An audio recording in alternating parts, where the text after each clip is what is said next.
میرے پیارے آقا صلی اللہ علیہ وسلم کی کنیزوں، میری بات کو آپ دوسری طرف پتہ ہی نہ لے جائیں۔ ہمارا عقیدہ یہی ہے کہ اللہ رب العزت نے اللہ والوں کو یہ اختیار عطا فرمایا ہے کہ وہ مٹی کو اگر سونا کہہ دے تو سونا ہو جاتا ہے، لیکن بعض معاملات میں اگر قدرت کسی اللہ والے کو آزمانا چاہتی ہے تو اللہ تبارک و تعالیٰ کی قضا بہرحال جو ہے ہر ایک کے فیصلے پر غالب ہے۔ یہی ہمارا عقیدہ ہے۔ ان اللہ علی کل شیء قدیر۔ میرے پیارے آقا صلی اللہ علیہ وسلم کی کنیزوں، اللہ آپ مجھے بتائیں، حضرت نوح علیہ السلام چاہتے تھے کہ میری قوم پر فوراً عذاب آئے، لیکن دعائے نوح اور عذاب الہی کے درمیان کم و بیش 40 سال کا فاصلہ ہے۔ تو اب آپ کو پتا چلا کہ عذاب تو آیا، لیکن اللہ میرے پیارے آقا علیہ السلام کی کنیزوں، حضرت نوح علیہ السلام کی دعا کے 40 سال کے بعد آیا۔ یہ اللہ کی حکمت ہے۔ اسی طرح قوم لوط پر عذاب نہ آئے، یہ حضرت ابراہیم علیہ السلام چاہتے تھے۔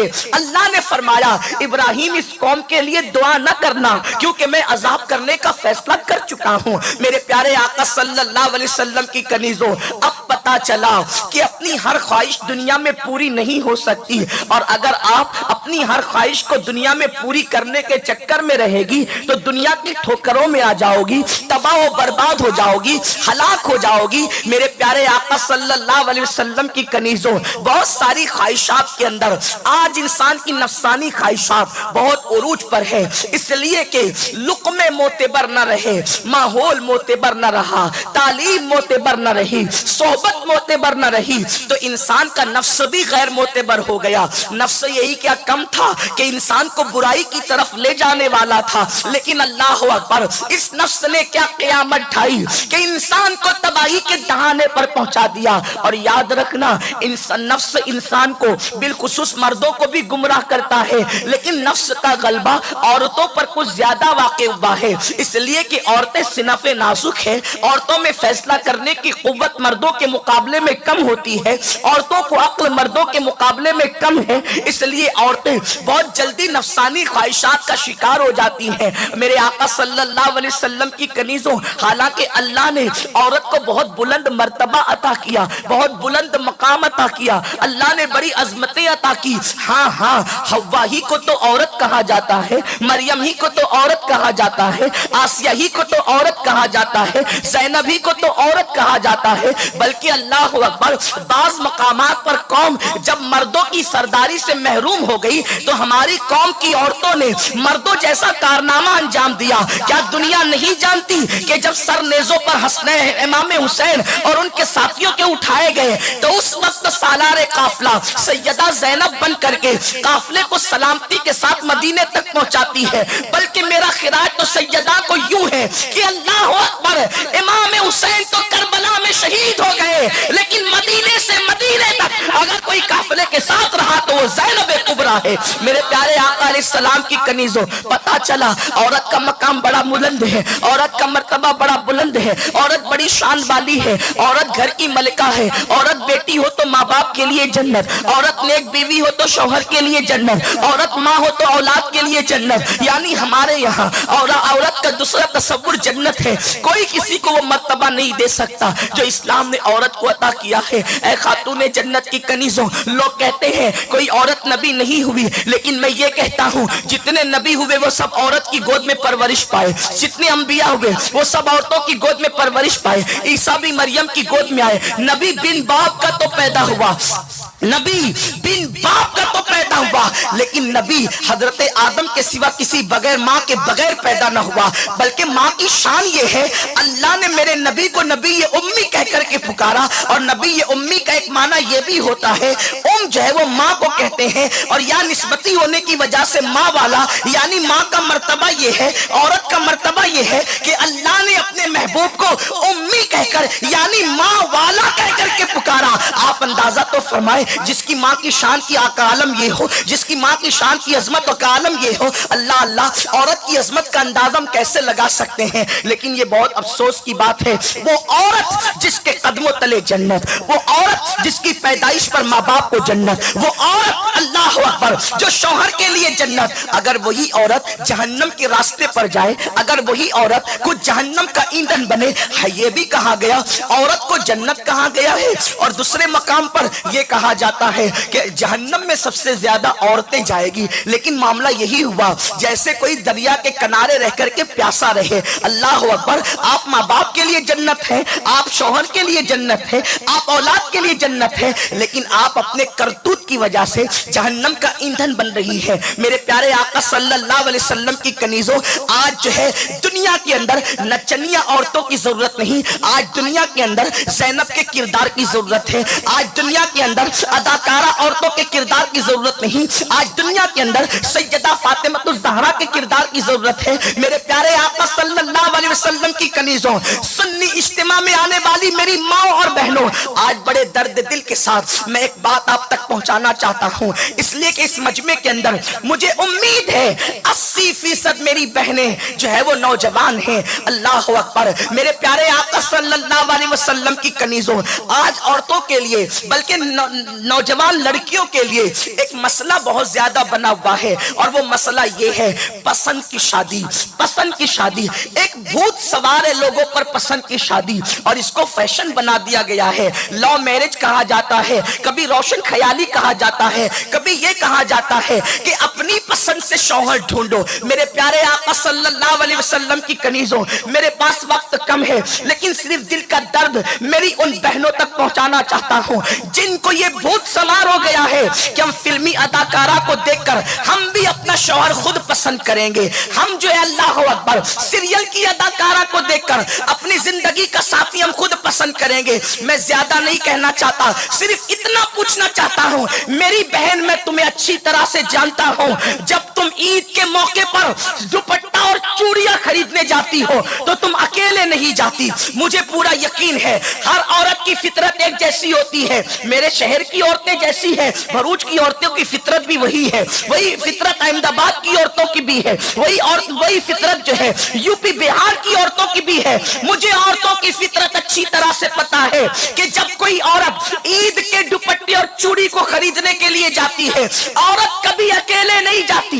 لڑکیاں کبھی اکیلے نہیں جاتی، ایک دو سہیلیوں کو لے کر جاتی ہے، یا کبھی اپنی ماں کو لے جاتی ہے، کبھی اپنی بڑی بہن کو لے جاتی ہے۔ یعنی عورت پسند کے معاملے میں بہت زیادہ حساس واقع ہوئی ہے۔ مجھے بتاؤ، دوپٹے سے میں چوڑی ڈھونڈنے کے لیے 3 سہیلیوں سے مشورہ کرتی ہو، کبھی ماں سے مشورہ کرتی ہو، کبھی بہن سے مشورہ کرتی ہو۔ جو چوڑیاں عید کے ایک دن پہننا ہے اس کے لیے اتنی محتاط ہو، اور جسے زندگی کا ساتھی بنانا ہے اس کے لیے بغیر مشورے کے چن لیتی ہو، جس کے ساتھ زندگی بھر رہنا ہے اس کے لیے بغیر مشورے کے چن لیتی ہو۔ مجھے بتاؤ تو صحیح، چوڑیاں چننے کے لیے تم نے اتنی توجہ کی، اتنی فکر کی، اتنے مشورے کیے، اور یاد رکھنا جو کام بغیر مشورے کے ہوتا ہے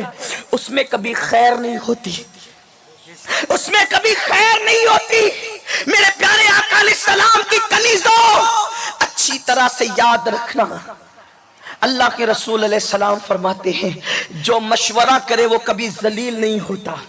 اور جو مشورے کے بغیر کام کرے وہ تباہ ہو جاتا ہے۔ اللہ اکبر، اللہ نے حبیب سے فرمایا وَشَاوِرْهُمْ فِي الْأَمْرِ، اے محبوب اپنے صحابہ سے مشورہ کیا کریں۔ اسی لیے میرے آقا، حالانکہ حضور کو کسی کے مشورے کی ضرورت نہیں، لیکن اللہ کو قانون عطا کرنا تھا اپنے بندوں کے لیے، تو میرے محبوب نے جو صحابی جس میں تجربہ رکھتے تھے حضور ان سے مشورہ لیتے تھے۔ یہ حضرت سلمان فارسی ہی کا تو مشورہ تھا کہ جنگ خندق وجود میں آئی، خندق حضرت سلمان کے مشورے سے کھودی گئی۔ اسی طریقے سے اللہ اکبر، بدر کے قیدیوں کی آزادی کا معاملہ یہ صدیق اکبر کا مشورہ تھا۔ اسی طریقے سے بلکہ مقام ابراہیم کو مسلح بنانے کا مشورہ حضرت فاروق اعظم کا مشورہ تھا۔ یہ اور بات ہے، اس کی تائید میں قرآن کی آیت آ گئی وَاتَّخِذُوا مِن مَقَامِ ابراہیم مُصَلَّى، لیکن ہے تو مشورہ۔ اللہ کے حبیب نماز کہاں پڑھنا ہے صاحب وہی اس کے لیے مشورہ کر رہے ہیں۔ توجہ کریں میری بہنیں، توجہ کریں، ساری دنیا کی عقلیں ایک طرف، مصطفیٰ جان رحمت کی عقل شریف ایک طرف۔ وہ اتنی عظیم ذات حرم میں مصلی کہاں بنا اس کے لیے مشورہ کریں، اور ہماری لڑکیاں 16-17 سال کی اتنی ایڈوانس کہ زندگی کا ساتھی ڈھونڈنے کے لیے کسی سے مشورے کی ضرورت نہیں، اپنی پسند سے کریں گے، اپنی پسند سے کریں گے۔ اور سنو، یہ تجربات کی بات ہے، بہت ساری اسلامی بہنوں نے کسی کے ذریعے کہلوایا، فون کیا، تحریریں لکھی کہ بھائی ہم تو لٹ گئے، سید صاحب ہم تو لٹ گئے، ہم نے تو کسی پہ اعتماد کیا تھا، اور اس کے بعد اس نے شادی کے بعد 1-2 بچے ہونے کے بعد چھوڑ کے ایسا بھاگا، اب ہم نہ ماں کے گھر لوٹنے کے قابل رہے اور نہ اب شوہر والی رہ گئی۔ اس دنیا میں سب سے زیادہ اگر مہنگی کوئی چیز ہے تو وفا ہے۔ آپ آوارہ لڑکوں سے وفا کی امید کر بیٹھی ہے میری بہنوں؟ آج کا دور اس قدر بے وفائی کا دور ہے، جب لوگ اللہ رسول کے وفادار نہ رہے تو لوگ تمہارے ساتھ کیا وفا کریں گے؟ آپ کن سے وفا کی امید لے کر بیٹھی ہے میری بہنوں؟ مجھے پتا ہے میری قوم کی مسلم بچیاں بہت بھولی بھالی ہیں، مجھے پتا ہے میری قوم کی مسلم بچیاں بہت سیدھی سادی ہیں، ان کو بہلایا پھسلایا جاتا ہے، کوئی زیور کا لالچ دیتا ہے، کوئی نئی دنیا بسانے کی بات کرتا ہے، کوئی تارے قدموں میں بچھانے کی بات کرتا ہے، کوئی جان قربان کرنے کی بات کرتا ہے۔ میری بہنوں، یہ جھوٹے اور قذاب اور مکار لوگ ہیں، ان کی حیثیت قصائیوں جیسی ہے، قصاب جیسی ہے۔ جیسے قصائی بکری کو جو ہے وہ ذبح کرنے کے لیے جب لے جاتا ہے کمرے میں تو ایسے ہی نہیں لے جاتا، بلکہ ہرا ہرا پالا دکھاتا ہے۔ بیچاری بھولی بھالی بکری دیکھتی ہے کہ میرا مالک تو مجھے چارہ کھلانا چاہتا ہے، اور وہ پالے کو دیکھ کر کے اس کے پیچھے پیچھے چل جاتی ہے، لیکن اس بکری کے منہ میں چند پتوں کے سوا کچھ نہیں آتا، اور اس کو زمین پہ لٹا کر کے ہمیشہ کے لیے ذبح کر دیا جاتا ہے۔ لیکن بکری ذبح ہو جاتی ہے۔ بکری کا ذبح ہونا بہت زیادہ سانحہ نہیں، اس لیے کہ بکری ذبح ہو کر کسی کے دسترخوان کی زینت بننے کے تو قابل رہتی ہے۔ میری بات دھیان سے سننا، بکری ذبح ہو کر کسی نہ کسی کے دسترخوان کی زینت بننے کے قابل رہتی ہے، لیکن عورت کی جب آبرو لوٹ لی جاتی ہے تو عورت کہیں منہ دکھانے کے قابل نہیں رہ جاتی، وہ کسی محفل کے قابل نہیں رہ جاتی، سر اٹھا کر چلنے کے قابل نہیں رہ جاتی۔ میری بہنوں یاد رکھو، کیا ضروری ہے کہ کوئی وعدہ کرے گا تو وفا بھی کرے گا، اس لیے یاد رکھنا، اگر کوئی داڑھی والا بھی آپ کے ساتھ وعدہ کرے کہ میں تجھے یہ دکھاؤں گا، میں تجھے یہ کروں گا، میں تجھے یہ دوں گا، یاد رکھنا اگر وہ دیندار ہوتا تو افیئر کیوں کرتا، اگر وہ دیندار ہوتا تو ناجائز تعلقات کیوں قائم کرتا۔ داڑھی دیکھ کر کسی کو دیندار مت سمجھا کرو، اس لیے کہ دین صرف داڑھی کا نام نہیں ہے۔ میرے نبی نے فرمایا التقوی ہاں ہونا، تقوی تو یہاں ہے، ارے جن کے دلوں میں دین بستا ہے، جن کے دلوں میں یار بستا ہے، وہ تو کسی عورت پر نظر اٹھانے کو بھی جائز نہیں سمجھتے۔ اس لیے یاد رکھنا میری بہنوں، زندگی کا ساتھی دیندار ہونا چاہیے، زندگی کا ساتھی پرہیزگار ہونا چاہیے، زندگی کا ساتھی متقی ہونا چاہیے۔ یاد رکھنا اگر چوڑی میں دھوکہ کھا گئی تو چوڑیاں بدل سکتی ہو، دوپٹے میں دھوکہ کھا گئی دوپٹہ بدل سکتی ہو، مکان میں دھوکہ کھا گئی مکان بدل سکتی ہو، لیکن شوہر زندگی کا ساتھی ہے، اگر اس کے سلیکشن میں، اس کو چننے میں دھوکہ کھا گئی تو یاد رکھنا پوری زندگی تباہ ہوگی، پوری زندگی برباد ہوگی۔ میری بہن، سیریل کی اداکارہ کو آئیڈیل مت بنا، اس لیے کہ سیریل کی اداکارہ صرف اداکارہ ہے، اس کی کوئی شادی نہیں، اس کی کوئی شادی نہیں، اس کی پوری زندگی 3 گھنٹے کی ہے، آپ کی زندگی 3 گھنٹے کی نہیں ہے، آپ کو تو پوری زندگی جینا ہے۔ اور ایک خاص بات میں عرض کروں، شوہر چننے کے معاملے میں احتیاط کتنی ہے، دھیان دیں۔ حضور نے اپنی 3 بیٹیوں کا رشتہ اپنی مرضی سے کیا، لیکن جو سب سے چہیتی بیٹی تھی ان کا رشتہ بھی اپنی مرضی سے نہیں کیا، بلکہ میرے مالک میرے آقا شیخین تشریف لائے صدیق و فاروق ہاتھ مانگا تو حضور نے فرمایا میں منتظر ہوں کہ اللہ کا کیا حکم ہے۔ اپنی چہیتی بیٹی کے متعلق حضور خود فیصلہ نہیں کر رہے، جن کو اللہ نے موت اور زندگی کے اختیار دے رکھے ہیں، جن کو اللہ تبارک و تعالیٰ نے جنت و جہنم کے اختیار دے رکھے ہیں، جن کو اللہ نے اپنے خزانوں کی کنجیوں کا مالک بنایا ہے، حضور کہتے ہیں ابو بکر میں انتظار میں ہوں کہ میرا اللہ کیا کہتا ہے۔ کیوں؟ اس لیے کہ چننے کے معاملے میں جتنی بڑی ہستی شامل رہے گی اتنی زیادہ برکتیں اس میں موجود رہے گی۔ اور اللہ سے بڑی ذات کس کی ہے؟ اللہ سے بڑی ذات کس کی ہے؟ میرے پیارے آقا صلی اللہ علیہ وسلم کی کنیزوں، اس لیے اپنی مرضی سے فیصلہ مت کرو۔ دادا کی مرضی ہو، دادی کی مرضی ہو، ماں باپ کی مرضی ہو، وہ چنے، ہاں لیکن پھر تم بھی اتنی بے دست و پا نہیں ہو کہ ماں باپ دادا دادی جس کے ساتھ چاہیں اس کے ساتھ تمہیں بیادے نہیں۔ تمہیں اتنا حق ہے کہ جس کو وہ چن کر لائیں تم اس کے بارے میں ہاں یا نہ کر سکتی ہو، لیکن تمہیں خود نہیں ڈھونڈنا ہے، اس لیے کہ کون نیک ہے تمہیں کیا پتا۔ ظاہری حسن دیکھ کر اتنا بڑا فیصلہ، ظاہری اچھے کپڑے دیکھ کر اتنا بڑا فیصلہ۔ مجھے معلوم ہے یہ بات، ایک لڑکی کا بیان ہے کہ ایک نوجوان لڑکا اچھے اچھے خوبصورت کپڑے پہن کر اچھی اچھی بائک لے کر کے آتا تھا۔ میں نے سوچا کہ بہت مالدار، اس نے بتایا بھی تھا ہمارا کاروبار یہاں ہے وہاں ہے یہ ہے وہ ہے، اور اس کے بعد جب اس کے چکر کے اندر آبرو لٹا بیٹھی تو بعد میں پتا چلا کہ بائک جس کی لاتا تھا وہ اس کے پڑوسی کی بائک تھی، اس کا خود کا مکان بھی نہیں تھا۔ میرے پیارے آقا صلی اللہ علیہ وسلم کی کنیزوں، اس طرح سے بے شمار لڑکیاں ہیں، لیکن لوگوں کو محبت کے نام پہ جب نشہ چڑھتا ہے، یہ محبت نہیں ہے، یہ نفسانی خواہشات ہیں۔ اور قرآن کہتا ہے وہ لوگ کامیاب ہو گئے جنہوں نے اپنے نفس کو پاک کیا۔ خواہشات کی طرف مت جاؤ، دنیا کے حسن و جمال کی طرف مت جاؤ۔ کوئی ضروری ہے کہ کسی کی چمڑی سفید ہے تو وہ وفادار بھی ہوگا؟ کوئی ضروری ہے کسی کی زبان میٹھی ہو تو وہ اچھا بھی ہوگا؟ ارے لوگ تو ایسے ہیں، ہمارے بزرگوں نے کہا کہ جب شکاری شکار کرنے جاتا ہے پرندوں کا تو وہ جال بچھاتا ہے،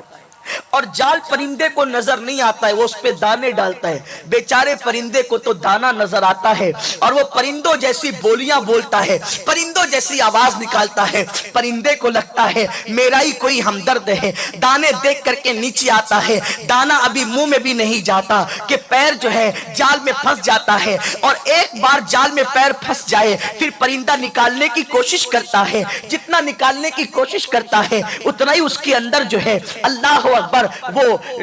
پھنستا چلا جاتا ہے، اتنا ہی اس کے اندر جو ہے وہ پھنستا چلا جاتا ہے، اور ایک وقت وہ آتا ہے اس پرندے کو بازار میں بیچ دیا جاتا ہے۔ اے خاتون جنت کی کنیزوں، ایسا ہی ہے، آپ کو دولت کی لالچ دی جائے گی، آپ کو زیور کی لالچ دی جائے گی، آپ کو جو ہے وہ گھر بسانے کی لالچ دی جائے گی، آپ کے ساتھ دنیا بسانے کی لالچ دی جائے گی، آپ کو بڑے بڑے خواب دکھائے جائیں گے، آپ کو ہتھیلی پر جنت دکھائی جائے گی، مگر یاد رکھنا ایسے لوگوں کے بہکاوے میں کبھی مت آنا۔